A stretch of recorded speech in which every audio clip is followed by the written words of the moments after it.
Hallelujah. यीशु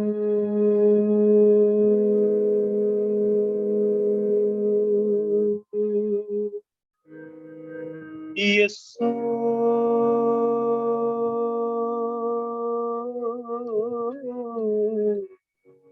यीशु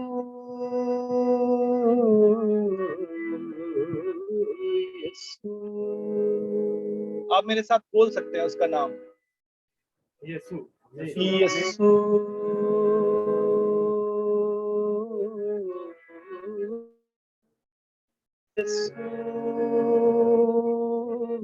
यीशु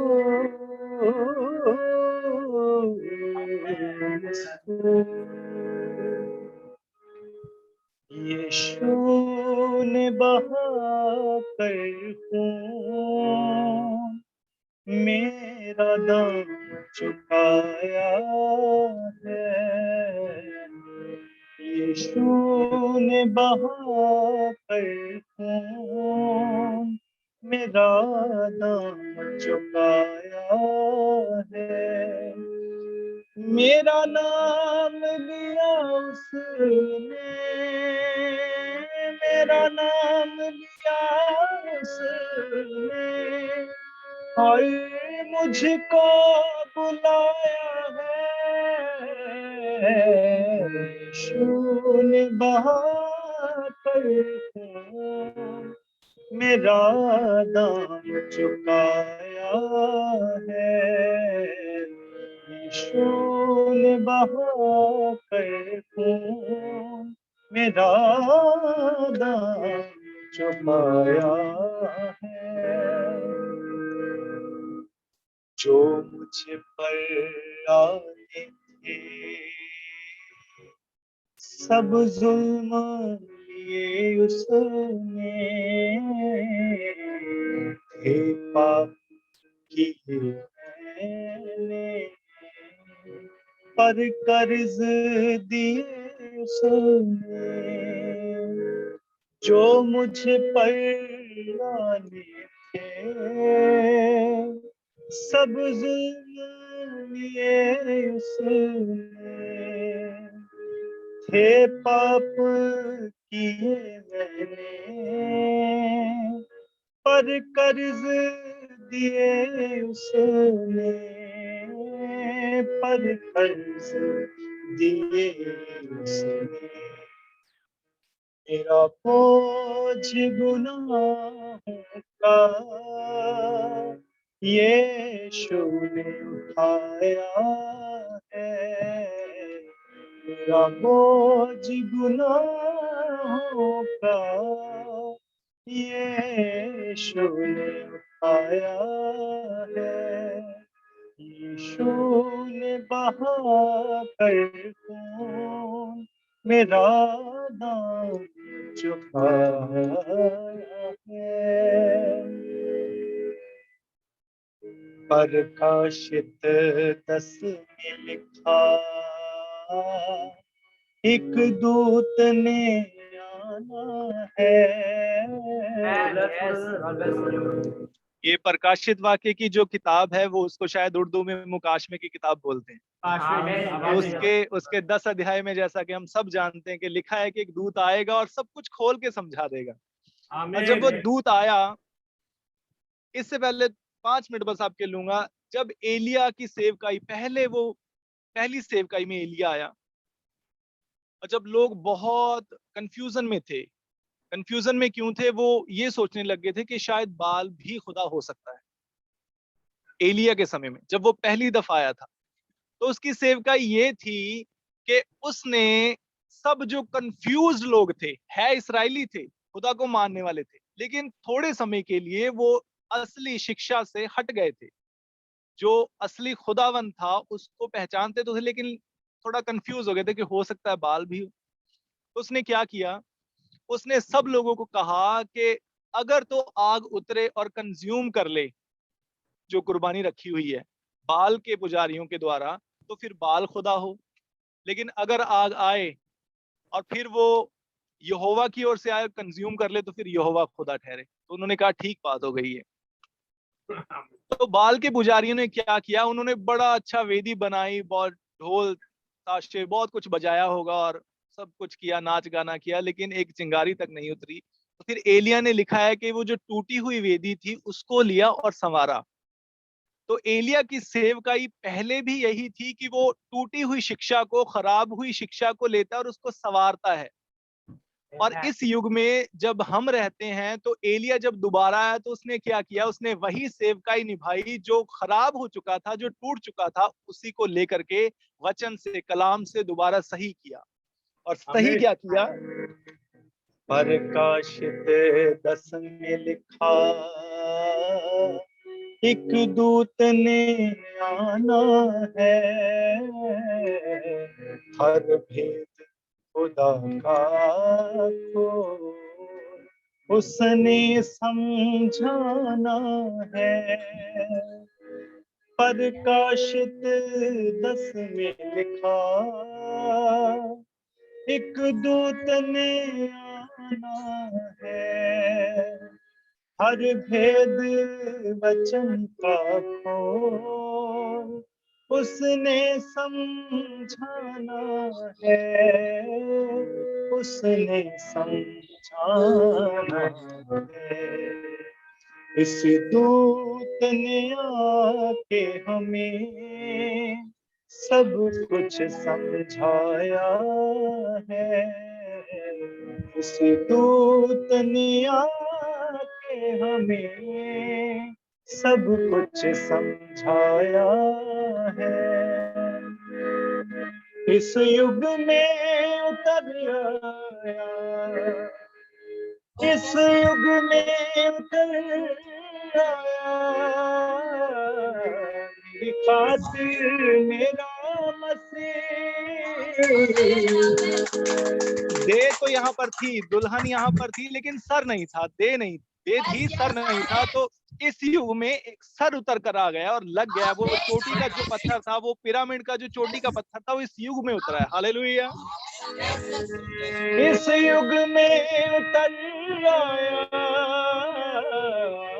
मेरी खातिर मेरा मसीह, और भेजा है एलिया को, ताकि तालीम कर दे सही। इस युग में उतर आया, मेरी खातिर मेरा मसीह, और भेजा है एलिया को,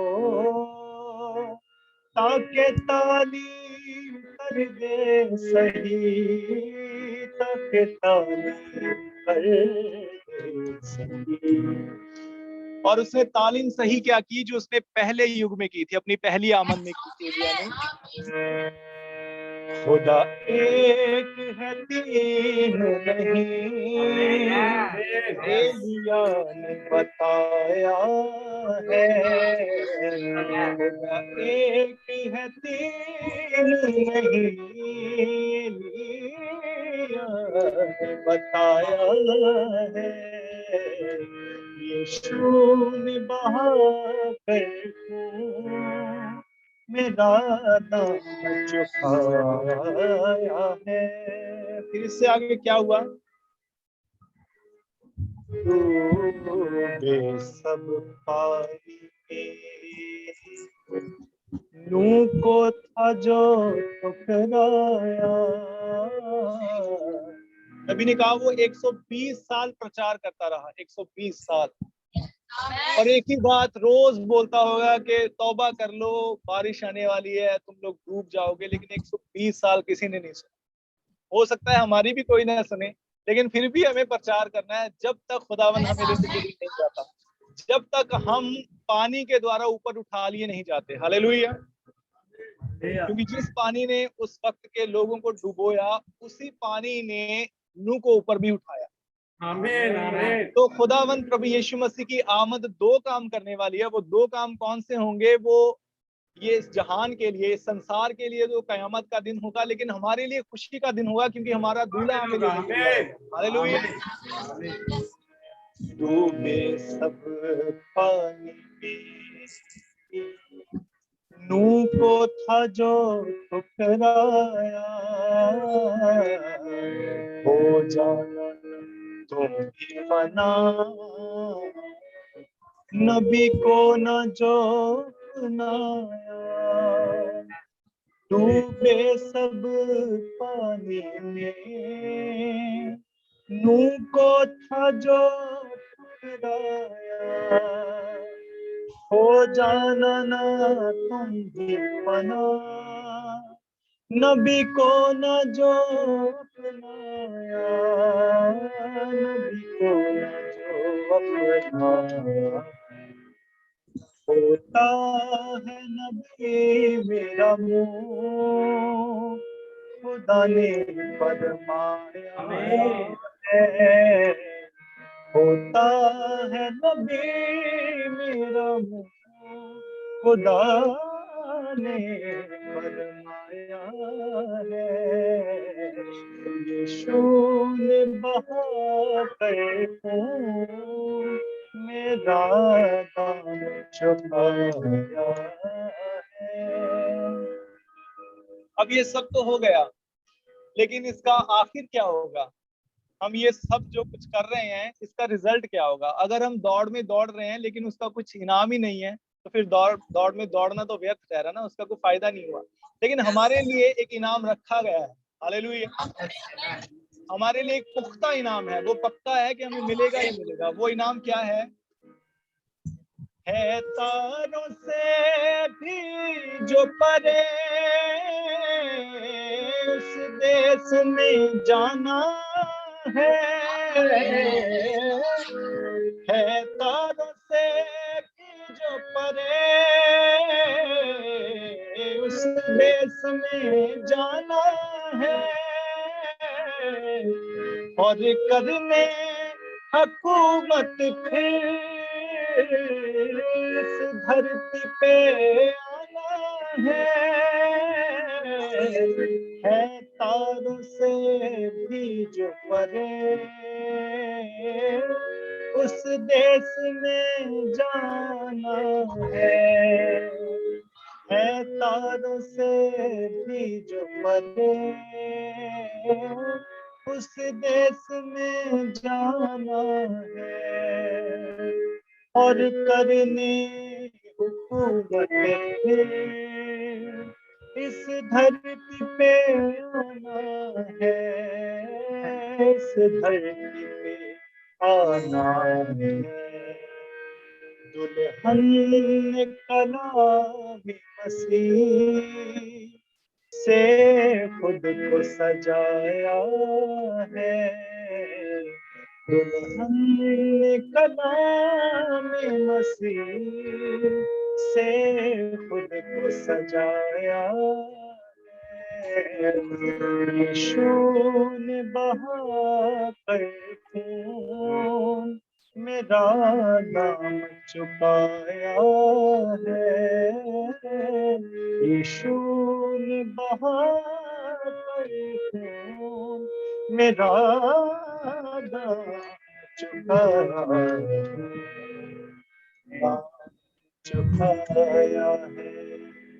मेरा दाम चुकाया है, मेरा दाम चुकाया है। हालेलुया, हालेलुया, खुदा के नाम को महिमा मिले।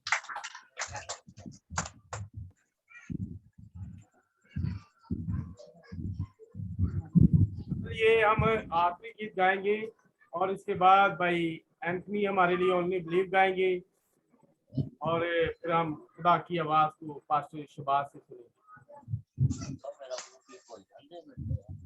बहुत अच्छा लग रहा है, दिल तो चाह रहा है इसे साइज को जारी रखे, लेकिन कि आपको पता है कि टाइम जो है इस सारी बातों को हमने साथ करना है। और इसके बाद जो कलाम खुदा है, आज के जो मैसेंजर है पास्टर शबाज जो कि सरगोधा से है, तो आज हमारे साथ कलाम खुदा को शेयर करेंगे। इसके बाद हम देंगे, लेकिन मौका देने से पहले हम एक दुआ करेंगे, और दुआ करने के बाद भाई एंथनी ओनली बिलीव गाएंगे, और उसके बाद फिर हम पास्टर शबाज से कलाम खुदा को सुनेंगे। और अगर आप सेवा दे मैदान ची ये हमें गीत सुनाए तो वो राम आप सबको आपको बरकत दी और आप सब पर बड़ी बड़ी बड़ी बरकत आई।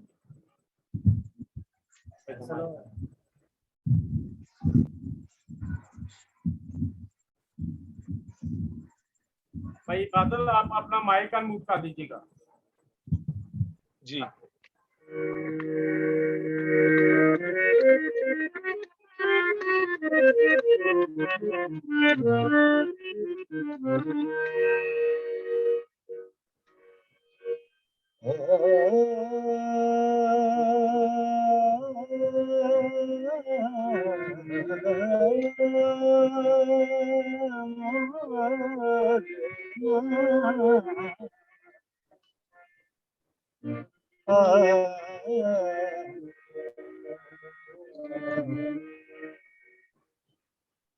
सेवा दे मैदान विचों जे किसे मैं वापस ना आया जंग जारी सेवा दे मैदान विचों जे किसे मैं वापस ना आया जंग जारी रखे जेड़ा कुछ रह गया है जिंदगी का मैं बचे मैं सफर मुकाया जंग जारी रखे जेड़ा कुछ रह गया है जिंदगी का सफर मुकाया जंग जारी रखे सेवा दे मैदान विचों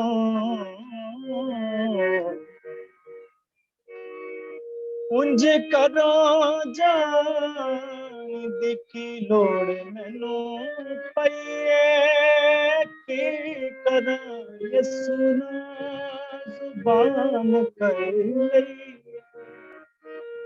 उंज करो जान दिखी लोड़ मैनू पईए की करा यसू ना जुबान कर लईए की करा यसू जुबान कर लईए इस जुबान नू मैं जी के ताकी जे मर के निभाया जंग जारी रखे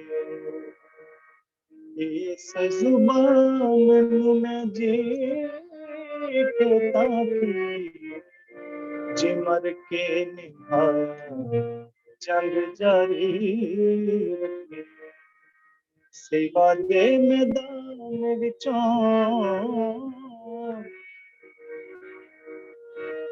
करे ओ दुआ करे ओ दुआ करे ओ दुआ करे ओ दुआ किते सिर ना चुकावा मैं जित के हिया पावे कपन चिया करियो दुआ किते सिर ना चुकावा मैं जित के हिया पावे कपन चिया मैं जित के हिया कपन चिया अपने पैरों उत्ते आन दी बजाए जे मोढियां ते आया जंग जारी अपने कदमां ते आन दी बजाए जे मोढियां ते आया जंग जारी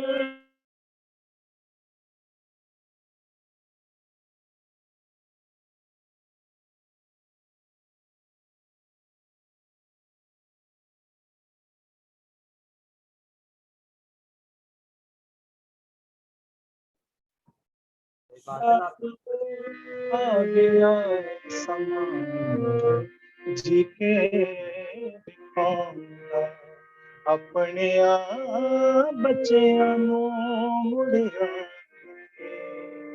जे ना गल नाल लाया जंग जारी अपने बच्चियां नू मुड़िया जे ना गल नाल लाया जंग जारी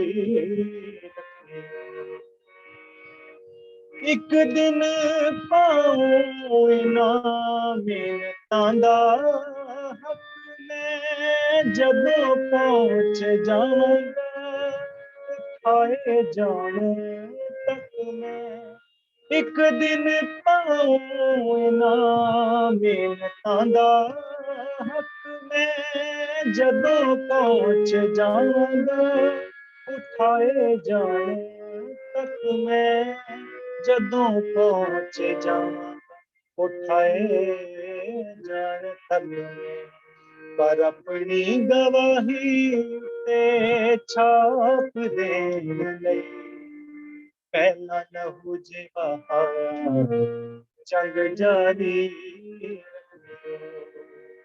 पर अपनी गवाही ते छाप देण लई पहला लहू जे बहाया जंग जारी रखियो सेवा दे मैदान विचों जे किसे दिन मैं वापस ना आया जंग जारी रखियो मैं वापस ना आया जंग जारी रखियो मैं वापस जंग जारी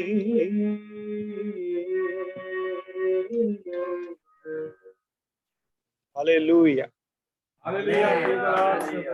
आप सब भाई बादल कुमार को जो कि इंडिया से हैं, आपने आज की साइट जो है भाई बादल कुमार से सुनी है और मैं खुदा के नाम को बादल के लिए दुआगो रहे कि खुदा आने वाले दिनों में भी अपने बंदा को इसी तरह इस्तेमाल करता रहे और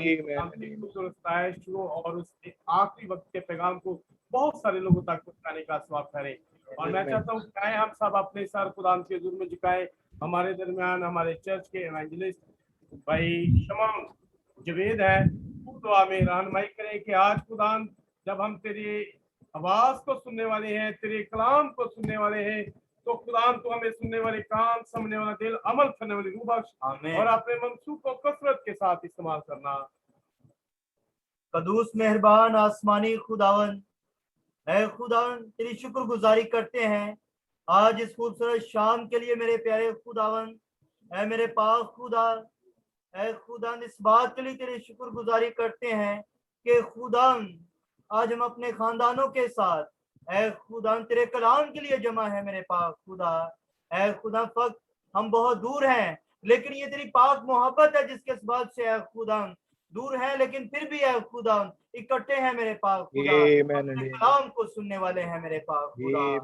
ऐ खुदा जब तेरे कलाम का बीज ऐ खुदा हमारे दिल की जमीनों में बोया जाए तो खुदा इस पर तेरा रूह पाक का हल चल जाए मेरे पाक खुदा। और ऐ खुदा ये बीज जो तेरे कलाम का हमारे दिल की जरखेज जमीनों में बोया जाए ऐ खुदा बड़े फूले और 100 गुना फल लाए मेरे पाक खुदा।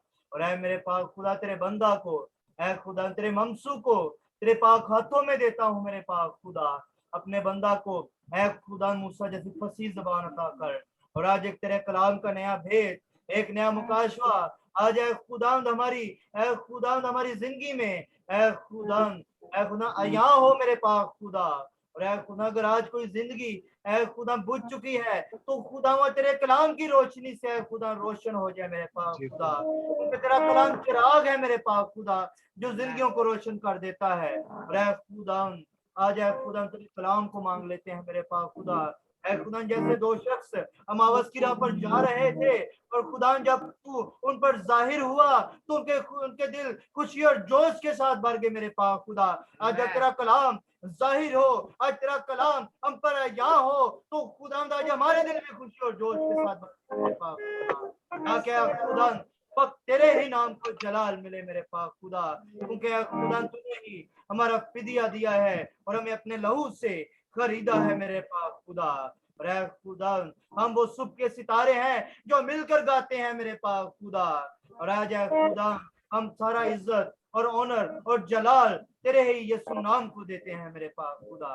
बड़ी सहायता करने इंटरनेट के तमाम तरह के प्रॉब्लम को तेरे यीशु नाम में बांध देते हैं मेरे पाक खुदा। लोड शेडिंग के तमाम तरह के प्रॉब्लम को तेरे यीशु नाम में बांध देते हैं मेरे पाक खुदा। ऐ खुदा इब्लीस नहीं चाहता कि हम तेरी आवाज को सुने, लेकिन ऐ खुदा थर्ड पूल के अंदर होते हुए ऐ खुदा इब्लीस को डांटते हैं मेरे पाक खुदा तेरे यीशु नाम में मेरे पाक खुदा। ताकि खुदा ये इब्लीस जो इंटरनेट की ऐ खुदा रुकावट पैदा करता है, तेरे यीशु नाम से ये रुकावट बन जाए मेरे पाक खुदा, और तेरे ही नाम को जलाल मिले और हम तेरी आवाज को सुने और जिंदगी पाए और कसरत की पाए मेरे पाक खुदा। खुदा तेरा शुक्र हो मेरे पाक खुदा, तेरी तमजीद हो मेरे पाक खुदा। ये सब कुछ तेरे जिंदा जलाली और फजल नाम से खुदा मांगता और पा लेता हूँ, आमीन आमीन। पहले कि हम कलाम खुदा को सुने, भाई एंथनी हमारे लिए ओनली बिलीव गाएंगे। अगर आप में से कोई खड़ा हो सकता है तो जरूर खड़े हो, कि नबी ने कहा है जब मुल्क का तराना बजाया जाता है, जब मुल्क का झंडा लहराया जाता है, तो उसके ऑनर में लोग खड़े होते हैं। तो आज का कलाम जिसे उसने ज्यादा उसके लिए अपने कदमों पर खड़े हो। और भाई एंथनी से मेरी दरख्वास्त है कि वो ओनली बिलीव गाएं, और उसके बाद खुदा के मंसूब से मेरी दरख्वास्त है पास्टर शहबाज से जो कि सरगोदा से है, वो आज हमारे लिए उस रूहानी मन्ना को, उस पशीदा खुराक को जो खुदा ने अपने बंदा के मुंह में रखी है, आज हम सब में डिस्ट्रीब्यूट करें, ताकि हम उसे खाएं और वो तकबीर पाएं और वो रैप्चर ईमान हासिल करें। आमीन आमीन। हालेलुया। हम सभी कोर्स गाएंगे, only believe all things are possible.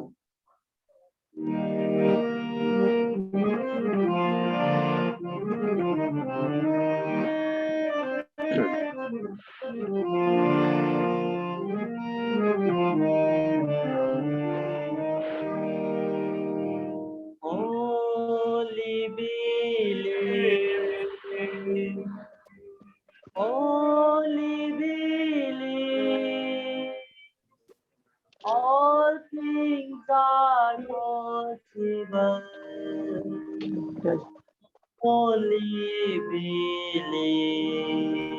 Oh, hallelujah. Praise Lord. Jesus is here. Jesus is here. All things are possible. Only believe.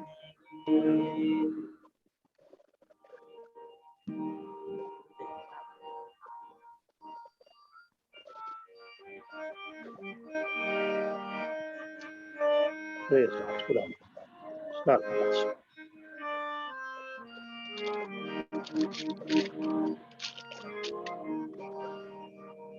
My Lord, I believe. Dear Lord, I believe. All things are possible. Only believe. Amen. Amen. हम अपनी जोरदार तालियों के साथ खुदा के मंसूब को, खुदा के कलाम को वेलकम कहते हैं। पास्टर शहबाज जो कि सरगोदा से हैं।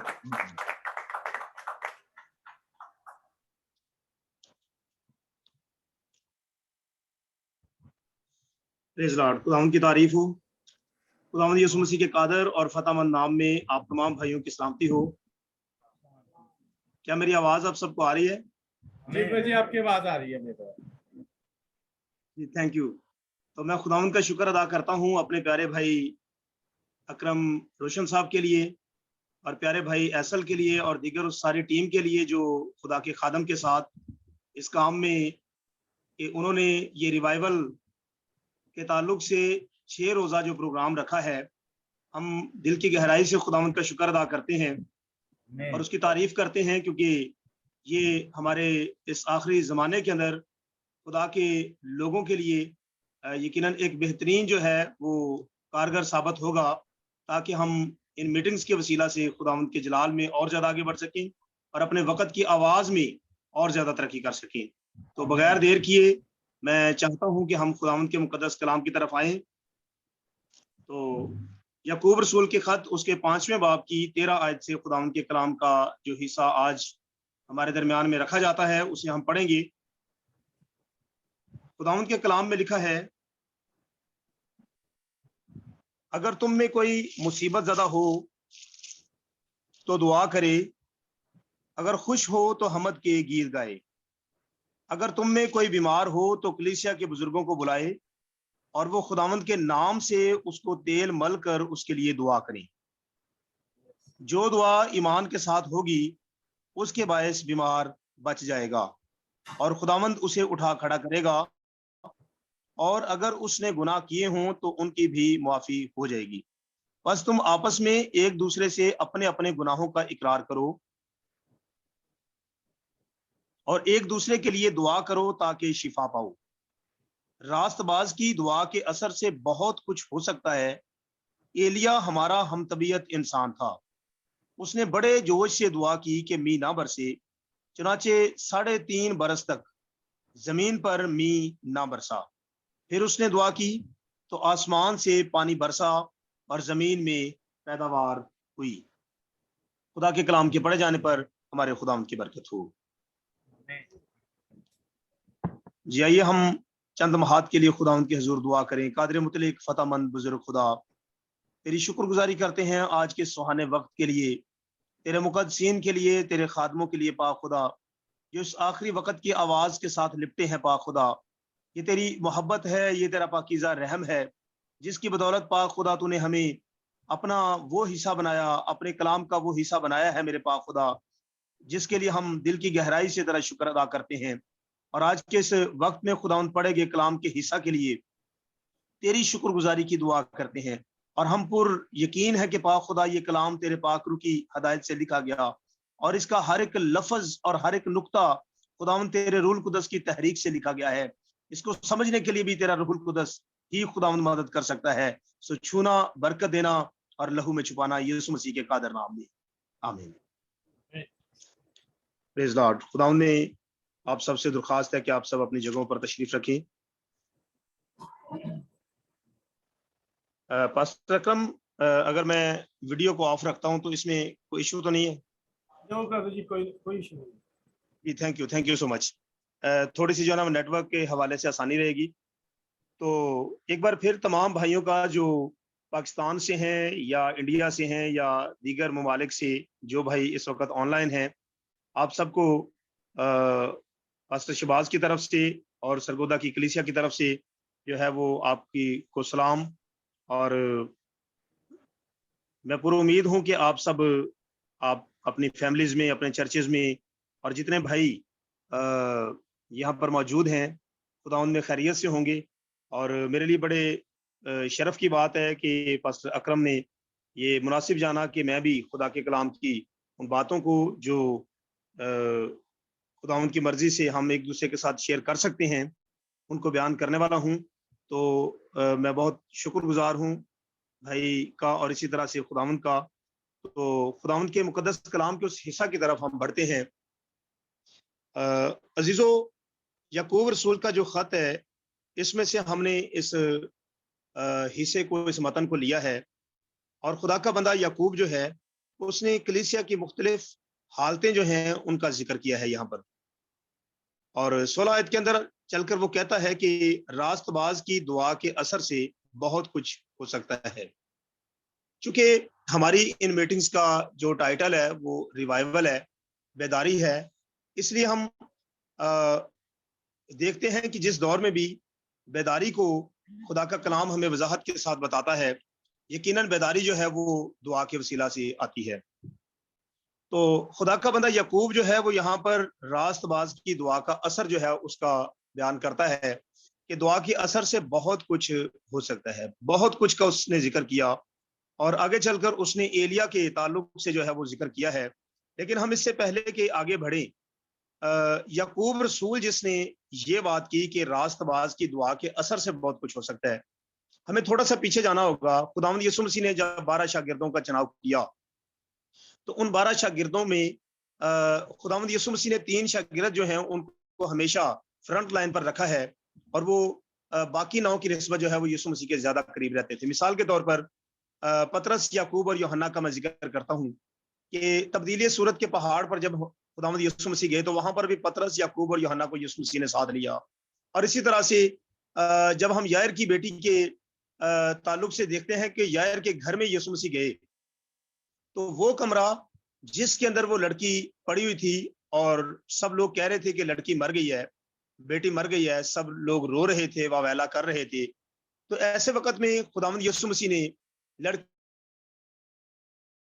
और इसी तरह से अपने 3 शागिर्दों को, और वो उस कमरे के अंदर गए जहां पर वो लड़की जो है वो चारपाई पर पड़ी हुई थी। अब यीशु मसीह ने पतरस को, याकूब और यूहन्ना को साथ लिया। लड़की की सांसें बंद हैं, लड़की की आंखें बंद है, उसकी नब्ज बंद है। ये याकूब चश्मदीद गवाह है।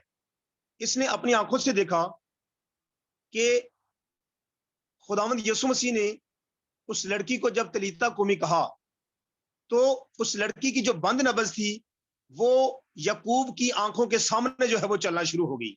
प्रेज द लॉर्ड, खुदावंद की तारीफ हो। याकूब ने अपनी आंखों से ये मौजज़ा और जलाल देखा। याकूब की आंखों के सामने जो है ये चश्मदीद गवाह है और ये वही याकूब है जिसने कहा कि रास्तबाज की दुआ के असर से बहुत कुछ हो सकता है। Praise Lord. क्या आप सब मेरी आवाज को सुन रहे हैं?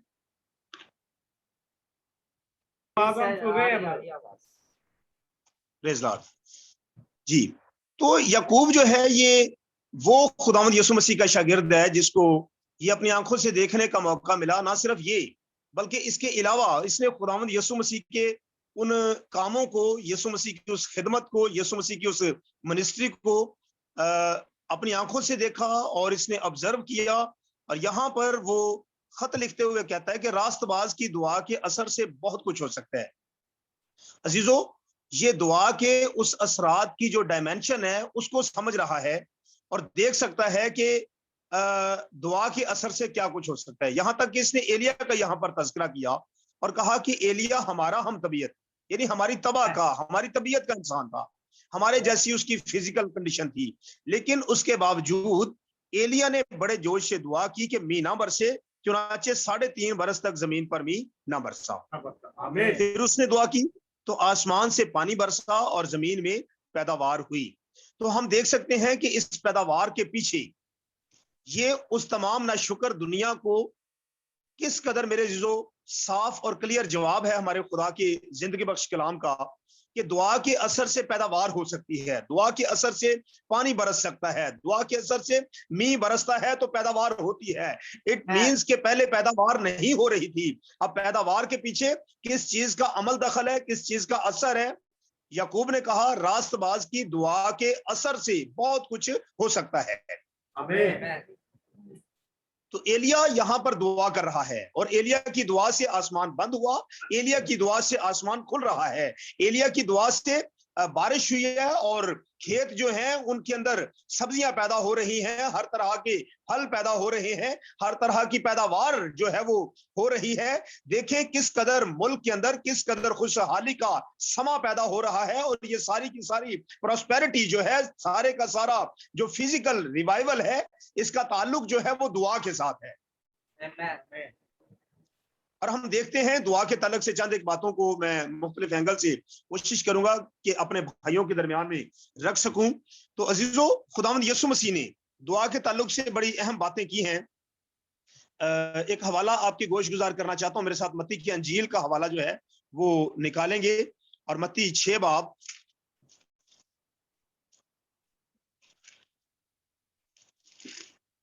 खुदावंद की तारीफ हो। Praise God.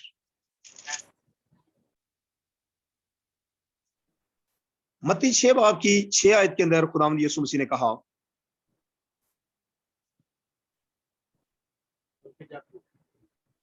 बल्कि जब तू दुआ करे, मत्ती 6 बाब की 6 आयत से पढ़ने लगा जी, बल्कि जब तू दुआ करे तो अपनी कोठरी में जा और दरवाजा बंद करके अपने बाप से जो पोशीदगी में है दुआ कर। इस सूरत में तेरा बाप जो पोशीदगी में देखता है तुझे बदला देगा। आमीन।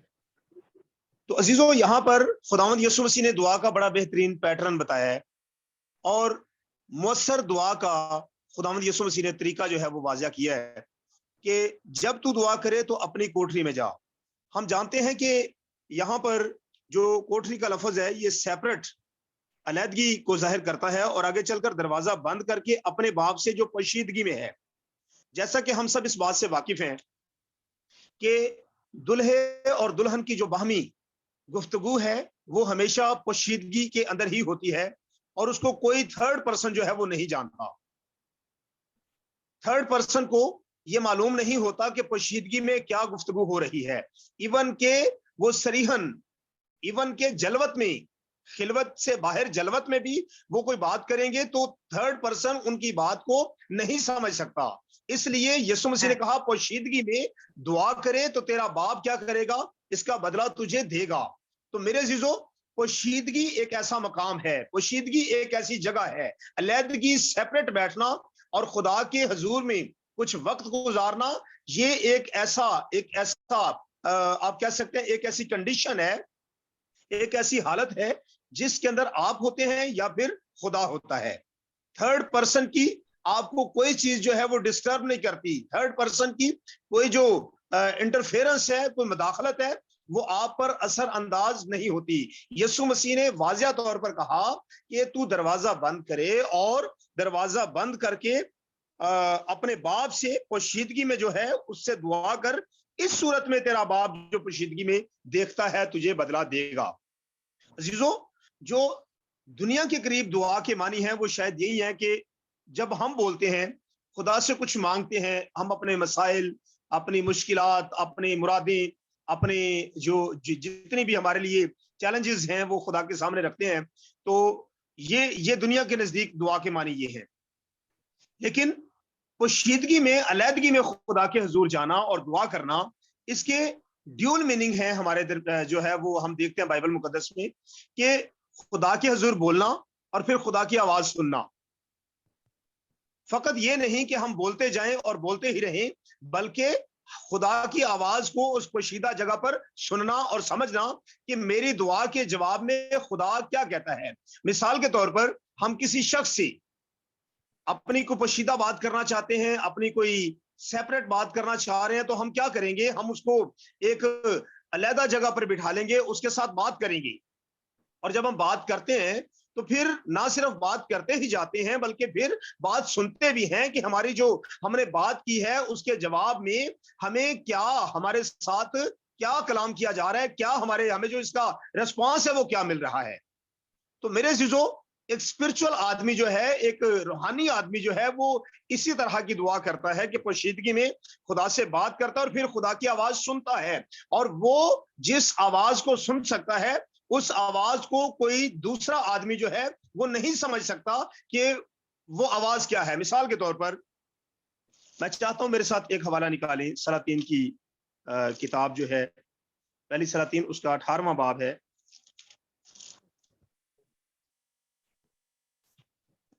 क्योंकि ये पोशीदगी की दुआ और पोशीदगी का जो इलाका है, पोशीदगी की जो कैफियत है, इसके अंदर हम अभी थोड़ी देर तक आगे बढ़ेंगे और देखेंगे कि किस तरह से हमारे जमाना के अंदर खुदा ने अपने नबी के जरिया से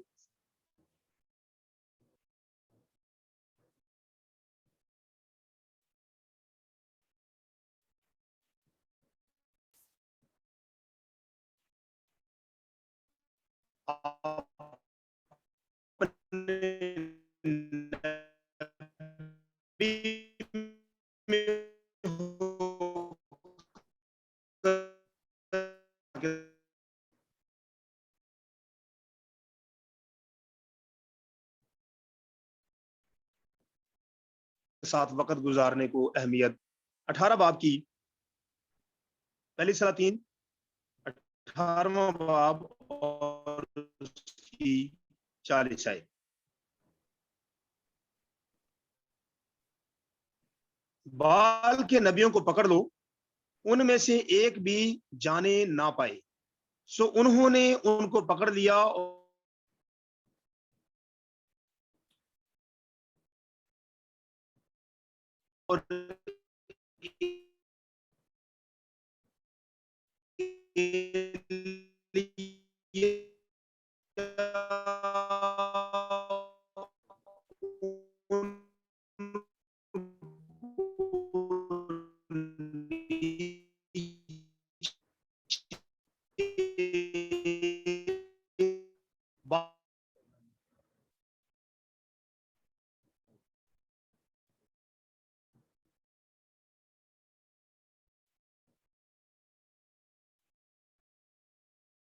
बारिश जो है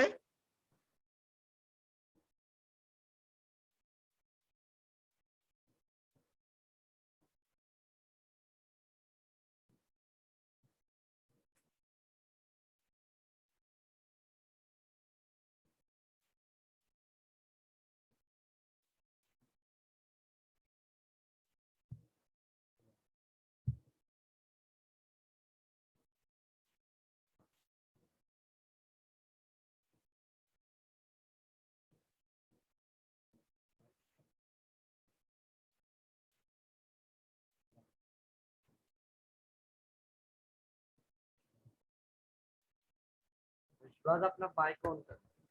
उनकी तारीफ हो। क्या मेरी आवाज सबको आ रही है अभी? जी अब आ रही है जी। सॉरी, कनेक्शन की प्रॉब्लम के लिए। तो मैं बात कर रहा था पहली सलातीन उसके 18वें बाब की 40 आयत से पढ़ना शुरू किया था मैंने, और मुझे नहीं अंदाजा कि कहां पर ये डिस्कनेक्ट हुआ कनेक्शन। एलिया ने उनसे कहा, बाल के नबियों को पकड़ लो, उनमें से एक भी जाने ना पाए। सो उन्होंने उनको पकड़ लिया और एलिया उनको नीचे कैसून के नाला। फिर एलिया ने अखीब से कहा, ऊपर चढ़ जा, खा और पी, क्योंकि कसरत की बारिश की आवाज है। देखें अजीजों, यहाँ पर जो एलिया का कहना है वो ये है कि कसरत की बारिश की आवाज है। ये बात जो है आपने अभी अपने सामने रखनी है। थोड़ा सा मैं आगे पढ़ता हूं ताकि हम देख सकें कि एक दुआ गो आदमी जो है, दुआ गो भाई या बहन जो है, या खुदा के साथ सेपरेट अलहदगी में, पोशीदगी में वक्त गुजारने वाला जो है, वो फकत बोलना ही नहीं जानता बल्कि सुनना भी जानता है। उसे सुनने की भी तौफीक खुदा की तरफ से मिली होती है। तो नबी ने कहा कि कसरत की बारिश की आवाज है। 42 आयत 42 वर्स। सो अखीब खाने पीने को ऊपर चला गया और एलिया करमल की चोटी पर चढ़ गया और जमीन पर सरनगू होकर अपना मुंह अपने घुटनों के बीच कर लिया और अपने खादम से कहा, जरा ऊपर जाकर समंदर की तरफ तो नजर कर। सो उसने ऊपर जाकर नजर की और कहा, वहां कुछ भी नहीं है। उसने कहा, फिर 7 बार जा, और 7वीं मर्तबा उसने कहा, देख एक छोटा सा बादल आदमी के हाथ के बराबर समंदर में से उठा है। क्या आप देख सकते हैं कि यहां पर समंदर में से अभी बादल उठ रहा। 41 आयत के अंदर कसरत की बात। क्या आप सब मेरी आवाज को सुन रहे हैं?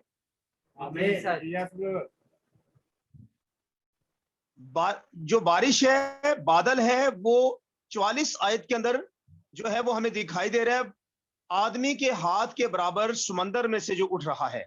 लेकिन 41 आयत में नबी को पहले से ये बारिश की आवाज सुनाई दे रही है, इसलिए क्योंकि दुआ गो आदमी जो है वो पहले से आवाज को सुन सकता है। बारिश अभी मीलों दूर है, बारिश अभी जिस कदर भी आंखों से ओझल है, लेकिन एक दुआ करने वाला शख्स जो है वो पहले से आवाज को सुन सकता है। दुआ करने वाला शख्स आने वाले हालात को समझ सकता है। दुआ करने वाला शख्स आने वाली बातों से बाखबर रह सकता है। जैसा कि हम सब जानते हैं कि इन दिनों में बहुत सारे लोग जो है वो इंटरनेट का इस्तेमाल करके आने वाली बातों को देख रहे हैं कि कैसे ये सारी चीजें होंगी और क्या मामला होने जा रहे हैं, दुनिया की पॉलिटिक्स किस तरफ जा रही है, दुनिया के मजाहिब किस तरफ जा रहे हैं, दुनिया के अंदर जो है ये क्या कुछ होने वाला है। लेकिन यकीन जानिए कि एक दुआ कोई शख्स जो है वो खुदा के कलाम के अंदर रहता हुआ, खुदा में रहता हुआ, वो पेशगी से पेशतर से उन तमाम हालात को देख लेता है। जिस तरह से बारिश अभी दूर है लेकिन एलिया ने देख लिया कि कसरत की बारिश की आवाज जो है वो सुनाई दे रही है। खुदावंद की तारीफ हो। आमीन आमीन। तब उसने कहा कि जा 44 आयत का नेक्स्ट पार्ट जो है वो मैं पढ़ रहा हूं। तब उसने कहा कि जा और अखीअब से कह कि अपना रथ तैयार करा के नीचे उतर जा। देखिए नबी को पहले से ये सब कुछ नजर आ रहा है, ताकि बारिश तुझे रोक ना ले। और थोड़ी ही देर में आसमान घटा और आंधी से सया हो गया और बड़ी बारिश हुई और अखीअब सवार होकर यज़राइल को चला। तो अजीजों, जब भी आप किसी प्रेयर वॉरियर को देखेंगे, जब भी आप किसी दुआया शख्स को देखेंगे, तो वो खुदा के उन मंसूबों को समझने के काबिल होता है, क्योंकि वो अलहदगी में खुदा के साथ वक्त गुजारने का तजर्बा रखता है। अगरचे वो दुनिया के हालात पर नजर रखता है, लेकिन मेरे अजीजों, हम देखते हैं कि दुनिया के अंदर हर जंग जो है वो पांव पर चलकर दौड़कर हर जंग जो है वो लड़ी जाती है। लेकिन वाहिद रूहानी जंग एक ऐसी जंग है जो घुटनों के बल होकर लड़ी जाती है, और इस जंग को लड़ने वाला शख्स जानता है कि आने वाले हालात क्या हैं। मेरे अजीजों, इवन के मैं सिंपल अल्फाज के अंदर ये कहना चाहूंगा कि जो इंटरनेट की इंफॉर्मेशन हैं और इसी तरह से बहुत सारे लोगों ने आने वाले हालात के बारे में किस तरह से डाटा जो है वो डाला हुआ है, लेकिन एक दुआ करने वाला शख्स जान सकता है कि दुरुस्त तालीम जो है वो हमारे वक्त अजीजों कलाम की दुरुस्त तालीम तक पहुंचने में रहनुमाई कर सकती है। मैं आपको दुआ के ताल्लुक से एक छोटी सी गवाही जो है वो शेयर करना चाहता हूं, अगरचे वो मेरे लिए बहुत बड़ी है, लेकिन छोटे से अल्फाज में जो है वो आप सबके दरमियान में रखूंगा कि मैं आज से चंद साल पहले की बात है, 2006 की। 2006 में मैंने मैसेज की तालीम को, जो हमारे जमाना के लिए है, इसको अभी कबूल नहीं किया था। इवन के मैं इस तालीम के नबी के भाई ब्रैनम के जो है वो ज़हनी तौर पर अपने जज्बात के लिहाज से बहुत बरखलाफ था। खुदावंद मैं सच्चाई को पकड़ना चाहता हूँ, सचेतन नबी है। और क्योंकि भाई ब्रैनम के बारे में बहुत सारी बातें जो है वो नेगेटिव भी की, ना सिर्फ आज, ना सिर्फ 2006 में, बल्कि ये तो शुरू से होता आया है कि जहां पर याकूब है वहां पर असहू का भी होना जरूर है। जहां पर मेरे जीजो, तो नबी की मुखालफत जो है उसके अंदर बहुत सारे बातें मेरी मालूमात में थी और मेरे यकीन में भी थी, लेकिन मैं जाती तौर पर नबी के खिलाफ भी था और इस मैसेज की तालीम के खिलाफ भी था। लेकिन मैं मुसलसल दुआ में और रोजा में इस चीज के लिए मैं ठहरता रहा कि खुदावंद जो तेरी, और उन दिनों में, उन हालात में, उन जज्बात में, उस कैफियत में जिसमें मैं सरतापा नबी की तालीम के खिलाफ था, दुआ करने की वजह से और दुआ में खुदा से सच्चाई की तलाश और हक की तलाश को पाने की आरजू करने की वजह से मैंने खुदा से भाई ब्रैनम की तालीम की जो दुरुस्तगी है और तालीम की जो सच्चाई है उसकी विंडिकेशन, उसकी तस्दीक जो है वो मैंने दुआ में खुदावंद से हासिल की। और फिर मैंने नबी की किताबों को पढ़ा और नबी की किताबों का यकीन किया, इसलिए कि मैंने दुआ में खुदावंद से इस बात की आगाही पाई और दुआ के वसीला से नबी की तस्दीक को अपनी जिंदगी के लिए हासिल किया। आमीन। खुदावंद की तारीफ का बहुत अहम और बहुत बड़ा किरदार है। आइए हम थोड़ा सा आगे बढ़ते हैं और देखते हैं कि पोशीदगी की दुआ, खुदावंद के साथ वक्त गुजारना, जो कि हमारी खास करके इस वक्त की बहुत ज्यादा सख्त जरूरत है। मैं आपको बताना चाहता हूँ पोशीदगी में खुदा की हजूरी किस तरह से काम करती है। हम सब हैकल के नक्शे से वाकिफ हैं कि हैकल का जो पहला हिस्सा है और फिर दूसरा हिस्सा है और फिर तीसरा हिस्सा है। तीसरा हिस्सा जो है वो पुरजलाल था, क्योंकि वो एक पोशीदा हिस्सा था। और पोशीदगी में दुआ करने वाला, अलहदगी में दुआ करने वाला शख्स जो है वो इसी तरह से खुदा के हुजूर में तीसरे पाक तरीन मकाम की जो शरफ है, बरकत है, उसको हासिल करता है।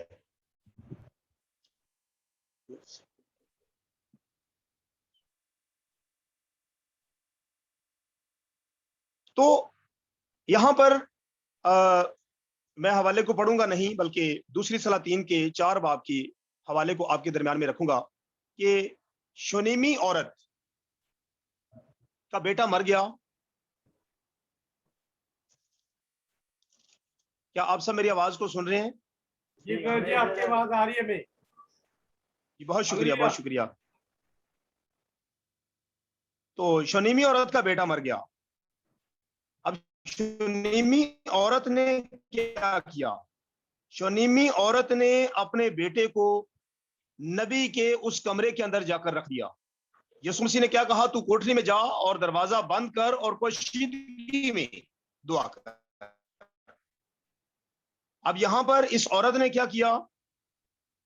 उसकी मां ने, यानी शुनीमी औरत ने अपने मरे हुए बेटे को ऊपर जाकर मर्दे खुदा के पलंग पर लटा दिया और दरवाजा बंद करके बाहर गई कि जल्द जवानों में से एक को और गधों में से एक को मेरे लिए भेज दे, ताकि मैं मर्दे खुदा के पास दौड़ जाऊं और फिर लौट आऊं। तो अब अलीशा नबी जो है वो आया है। इस बात को मैं थोड़ा सा मुख्तसर करता हूं। अलीशा नबी आया और अलीशा ने क्या किया? 32 आयत जो है वो इसी हवाले की। जब अलीशा उस घर में आया तो देखो वो लड़का मरा हुआ उसके पलंग पर पड़ा था। लड़का मरा हुआ है और उस पलंग पर है। सो वो अकेला अंदर गया और दरवाजा बंद करके खुदावन से दुआ की। यीशु मसीह ने कहा, जब तू दुआ करे तो रियाकारों की तरह ना कर, जो बाजारों के मोड़ों में खड़े होकर दुआ करना पसंद करते हैं। उसने कहा, कोठरी में जा, दरवाजा बंद कर, खिलवत में चला जा, पोशीदगी में चला जा, अलहदगी में चला जा, जहां पर तुझे लोगों के चेहरे देखकर दुआ करने की जरूरत नहीं पड़ेगी। जहां पर तू होगा और तेरा दुल्हा होगा, जहां तू होगा और तेरा बख्शने वाला होगा, जहां तू होगा और तेरी दुआ को सुनने वाला होगा। प्रेज गॉड, खुदावंद की तारीफ हो। जब अलीशा उस घर में आया तो देखो वो लड़का मरा हुआ उसके पलंग पर पड़ा था। सो वो अकेला अंदर गया और दरवाजा बंद करके खुदावन से दुआ की। मेरे अजीजों, ये दरवाजा बंद करके पोशीदगी में दुआ करना, ये आज के जितने टिकटॉक के पसंद करने वाले हैं और इसी तरह से इन जिस्मानी बातों के अंदर अपने आप को जो है वो खुश रखने वाले लोग हैं, उनके नजदीक ये बात कुछ मायने नहीं रखती। बल्कि ये बात खुदा का जिंदगी बख्श कलाम जो है ये फकत दुल्हन के लिए है, फकत उनके लिए है जो चुनीदा हैं, जिन्होंने अपने दिलों को कबूलियत के लिए पेश किया है। और मेरे जीजों, कोई भी आज का जिद्दत पसंद आदमी, कोई भी आज का रंग रलियों में रहने वाला आदमी इस नबी की भेद को, मुकाशफा को नहीं समझ सकता कि ये यहां पर क्या बात है। यीशु मसीह ने क्या कहा? पोशीदगी में, कोठरी का दरवाजा बंद करके। और हम अलीशा को देखते हैं, वो अकेला अंदर गया और दरवाजा बंद करके खुदावन से दुआ की और ऊपर चढ़कर उस बच्चे पर लेट गया और उसके मुंह पर अपना मुंह और उसकी आंखों पर अपनी आंखें और उसके हाथों पर अपने हाथ रख लिए और उसके ऊपर पिसर गया। तब उस बच्चे का जिस्म गर्म होने लगा। ये पोशीदगी की दुआ का असर है। ये है पोशीदगी की दुआ, ये है पोशीदगी का काम, ये है पोशीदगी के अंदर दुआ का असर। लिखा रास्तबाज की दुआ के असर से बहुत कुछ हो सकता है। अजीजों, मैं आप सबको ये कहना चाहूंगा, अजरुए कलाम, अजरुए मुकाशफा, अजरुए खुदा की तालीम, अजरुए बाइबल, देखिए रास्तबाज की दुआ के असर से बहुत कुछ हो सकता है। वो सब कुछ जो दलाइल बनाने से, वो सब कुछ जो साजिश करने से, वो सब कुछ जो हाथ पैर मारने से नहीं हो सकता, वो रास्तबाज की दुआ के असर से हो सकता है। नबी ने कहा कि वो उस पर पिसर गया और कलाम बताता है कि बच्चे का जिस्म गर्म होने लगा। जिस्म के अंदर मोटिवेशन है, जिस्म के अंदर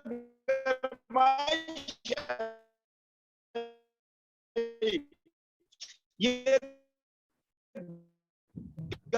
फरमाइश किस तरह से मेडिकेशन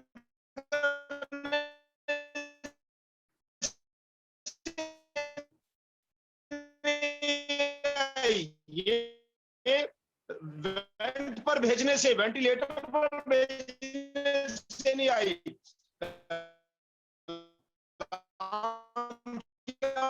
बताते हैं जिस्म गर्म होने लगा, किस तरह से गर्म हुआ, पोशीदगी की तारीफ हुई। फिर वो उठकर उस घर में एक बार टहला और ऊपर चढ़कर उस बच्चे के ऊपर फिसल गया और वो बच्चा 7 बार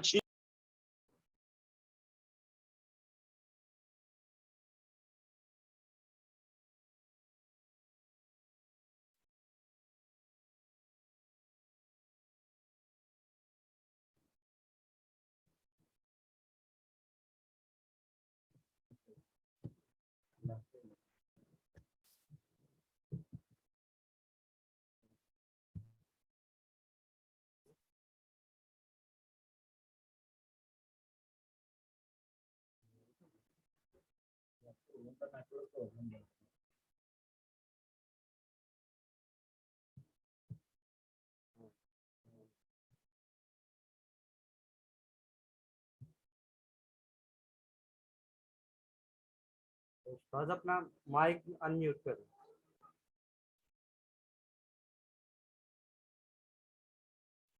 शहबाज आपकी बात नहीं आ जी रही, आपका माइक ऑन कीजिए।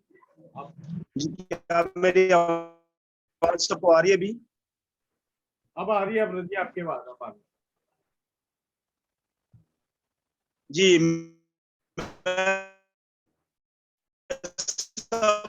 भाइयों से बहुत माजरत खा हूँ। मैंने मास्टर अकरम से बताया था कि कल से हमारे इलाके में जो है कुछ प्रॉब्लम बना था, कुछ नहीं बल्कि काफी ज्यादा, तो उसकी वजह से मैंने प्लेस भी चेंज की है, लेकिन कुछ प्रॉब्लम आ रहा है नेट। जी, तो वापिस आते हैं। यहाँ पर दुआ करने वाला शख्स, दुआ करने वाले शख्स ने अपनी आंखों से बच्चे के जिस्म को गर्म होते हुए देखा और बच्चे का जिस्म जो है उसके अंदर जिंदगी बहाल हुई। बच्चे के बदन के अंदर जिंदगी ने दोबारा से काम करना शुरू किया। अब ये जिंदगी, ये बदन वेंटिलेटर पर नहीं है। शायद मैं बयान कर चुका हूं इस बात को। ये बदन है किस तरह से बहाल हुआ,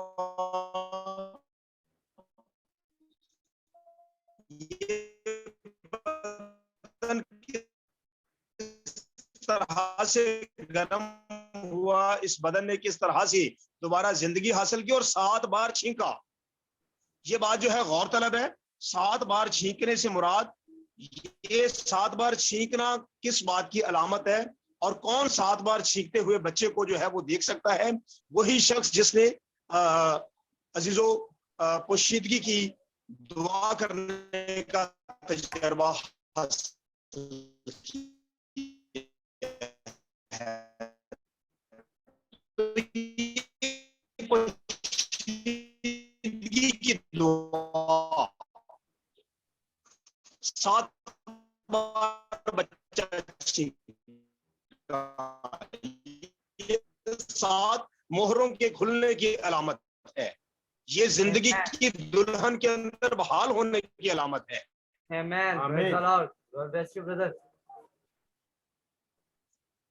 और फिर सब इस बात से वाकिफ हैं कि दुआ में चंद बातों को सिंपल सा बयान करके फिर वाला शख्स जो है वो अपने वक्त के पैगाम को बड़ी बेहतर तस्लीम कर सकता है। नबी के दुआ करने से जो है वो बेहतर हुई है।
विश्वास अपना माइक दोबारा से म्यूट करें।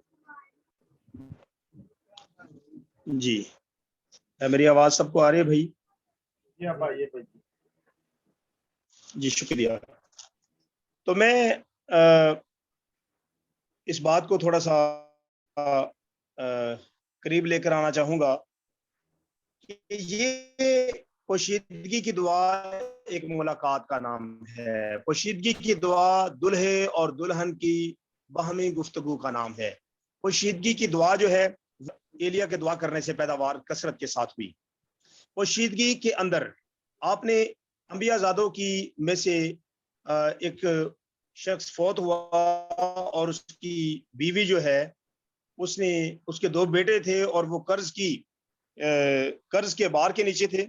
और पोशीदगी में नबी ने कहा कि जाकर ये सारा क्राइटेरिया जो है इसको किया जाए और वो तेल जो सब पोशीदगी में तुमने हासिल करना है उससे सारा कर्ज उतार लेना। तो हम देख सकते हैं कि पोशीदगी के अंदर कर्ज की जो लानत है इससे भी इंसान छूट सकता है। और इसी तरह से हमने पोशीदगी के अंदर देखा कि मुर्दा बदन के अंदर जिंदगी आई। तो इन तमाम बातों की रोशनी में चाहता हूं कि पोशीदगी के अंदर दुआ करने का एक्सपीरियंस, पोशीदगी के अंदर दुआ करने का स्टेमिना और हैबिट, ये अच्छी आदत की किताब में देखते हैं कि वो दुल्हन कहती है कि तू अपनी भेड़ें कहां पर चराता है, और उसे आगे से इस सवाल का जवाब क्या मिलता है, अगर तू नहीं जानती तो गल्ला के नक्शे कदम पर चली जा। तो हम देखते हैं कि गल्ला क्या है, गल्ला इब्राहिम है, गल्ला इजहाक है, गल्ला याकूब है। सारी रात जो है वो बरकत के लिए काम करता रहा। आप देख सकते हैं मूसा जो है, मूसा उस गल्ले का हिस्सा है। आप देख सकते हैं कि मूसा ने, इब्रानियों का मुसन्नफ कहता है कि उसने जो है मिस्र के खजानों से ज्यादा बड़ी दौलत जो है वो मसीह की खातर लान तान उठाने को जो है उसने ज्यादा अहमियत दी है। तो मेरे अजीजों, ये वो शख्स है जो खुदा के साथ वक्त गुजारने का तजर्बा रखता है। ये वो शख्स है, उसी खिड़की से फराऊन जो है वो कौम को देखता है, उसी खिड़की से जो है वो मूसा के दिल की जो तकलीफ है, मूसा के अंदर जो पैशन है, मूसा को जो इस बात की फिक्र है कि कौम किस हालत में है। मूसा एक ऐसा दुआया शख्स है मेरे जीजो, जिस शख्स ने कौम का दर्द अपने अंदर लिया और यहां तक कि इसने महल को छोड़ दिया। भाई ब्रैनम कहते हैं कि अगर मूसा जो है महल को ना छोड़ता तो नेक्स्ट जो बादशाह होना था वो मूसा ने ही होना था। अब उसने बादशाहत को रद्द किया लेकिन भाइयों का दर्द अपनी जिंदगी के अंदर रखा। रसूल ने कहा कि हम एक दूसरे के लिए दुआ करें। मेरे जीजो, यहां पर मैं आप सबके गोशगुजार ये करना चाहूंगा, जब हम भाइयों के लिए दुआ करने का तजर्बा रखते हैं, जब हम पोशीदगी में फर्दन कलीसियाओं के लिए हाथ उठाने का तजर्बा रखते हैं, जब हम अपने वक्त के पैगाम कबूल करने वाले ईमानदार हैं और उनके लिए दुआ करने का दर्द हमारे अंदर होता है, तो मैं आप सबके दरमियान में ये बात जो है वो करना चाहूंगा, जिसके लिए जो भाई दुआ करता है, क्या हम अंदाजा कर सकते हैं कि कोई भाई रात के पहरों में किसी भाई के लिए दुआ कर रहा हो कि खुदावंद ये भाई यहां से कमजोर है और बलोगत की उम्र तक पहुंचने के लिए खुदावंद इस पर इसकी मदद कर, और मैं इसके लिए दुआ करता हूं। मिसाल के तौर पर रात के पहरों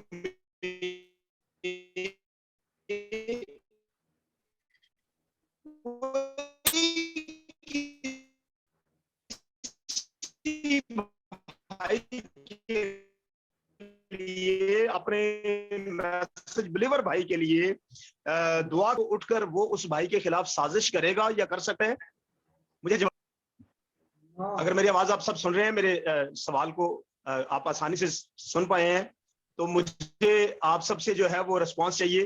क्या उसके बारे में दुआ करने वाला शख्स कर सकता है?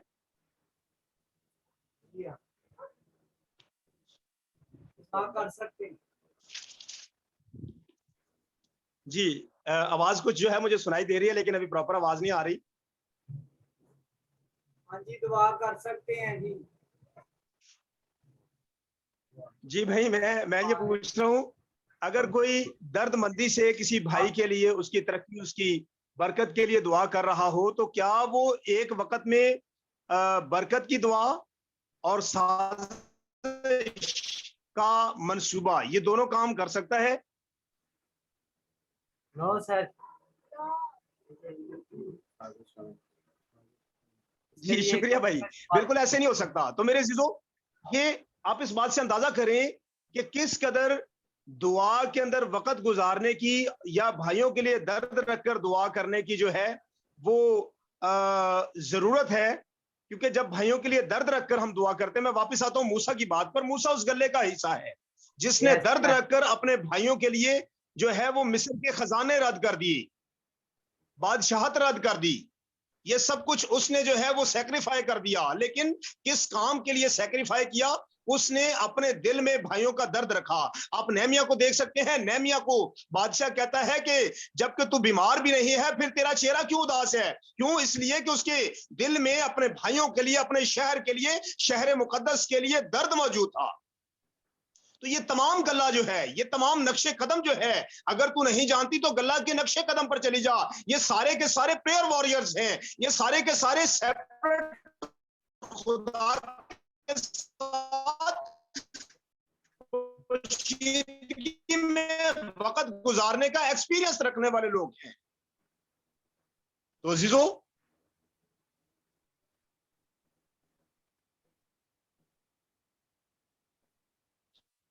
यहां पर मैंने कहा कि ये पोशीदगी की दुआ एक मुलाकात का नाम है। ये नाम नहीं है,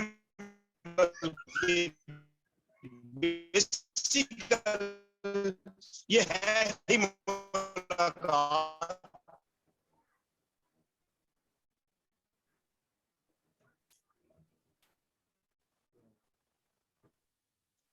और मैंने कहा ये मईशत को बेहतर करती है, ये कर्ज अदा करने में मदद करती है, और जिस्म के अंदर को करने में मदद करती है। ये तमाम के तमाम जो नुक्ते हैं, ये मैंने आपके सामने रखे हैं। और फिर मैंने इससे पहले आपके सामने ये भी नुक्ता रखा कि दुआ करने वाला शख्स जो है वो पेशगी हालात को समझ आता है कि आगे हालात क्या।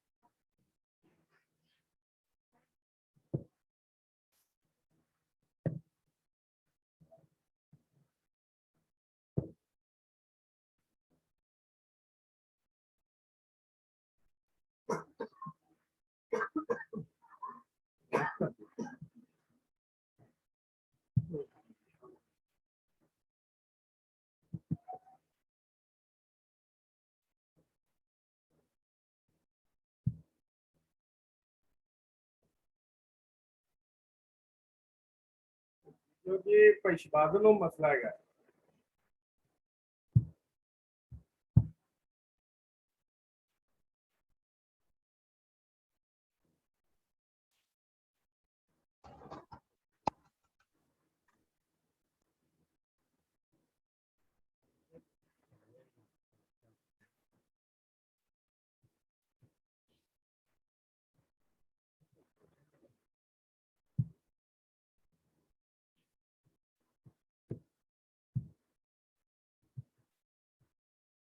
बाद अपना माइक का बंद म्यूट कर दें।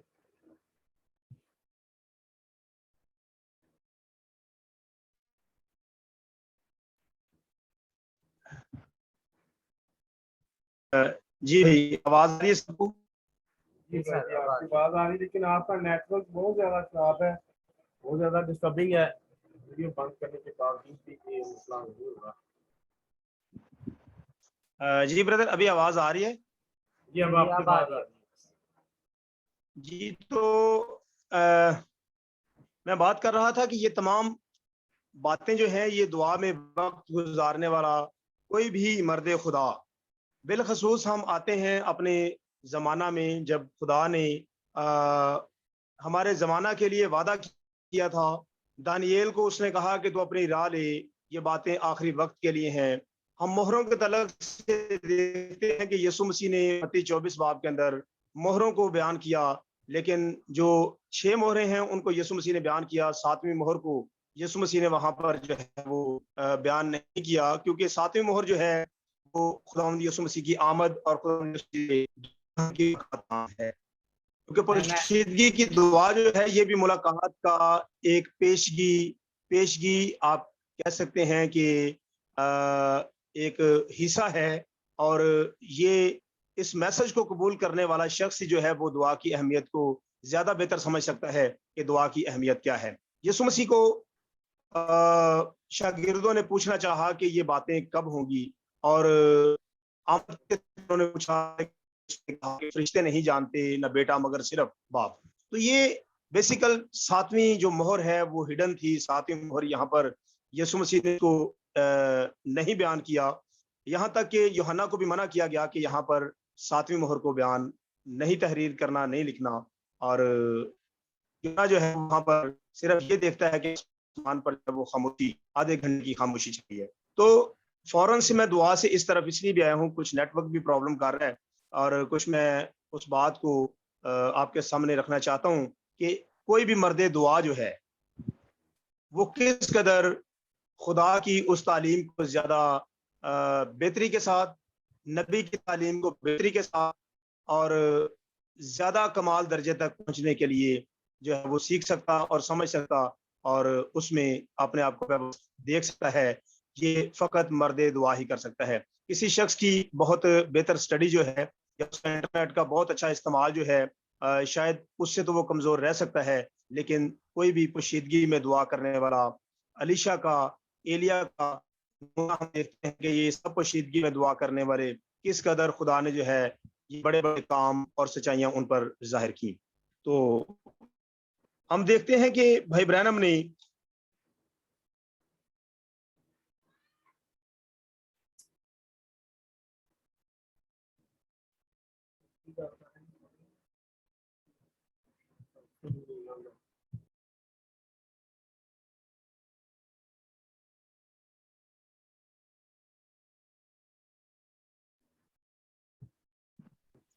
तो मैं ये कह रहा था कि भाई ब्रैनम ने इन तमाम चीजों को पोशीदगी के अंदर हासिल किया, और जब वो 7 मोहरों को, 7वीं मोहर को बिलखसूस देखते हैं हम, पहली 6 मोहरें जो हैं वो हम सबके सामने हैं, और 7वीं मोहर के बारे में तमाम तंजीमें, जमातें और बड़े बड़े मुफक्कर, उलमा, स्कॉलर जो हैं वो फिक्रमंद हैं, और वो इस बात से उनकी समझ आगे काम नहीं करती।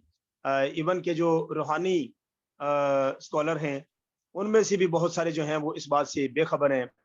लेकिन खुदा ने हमारे ज़माना में एक उस शख्स के ऊपर तमाम बातों को जो कि अपने कलाम में, ताकि 4 बाब में, मुकाशफा 10 बाब में उसकी जो है वो पहले से बात रखी थी, और वादा किया था कि नबी जो है वो तुम्हारे दरमियान होगा और उस पर मैं जाहिर करूंगा और वो नबी इन बातों को खोलेगा।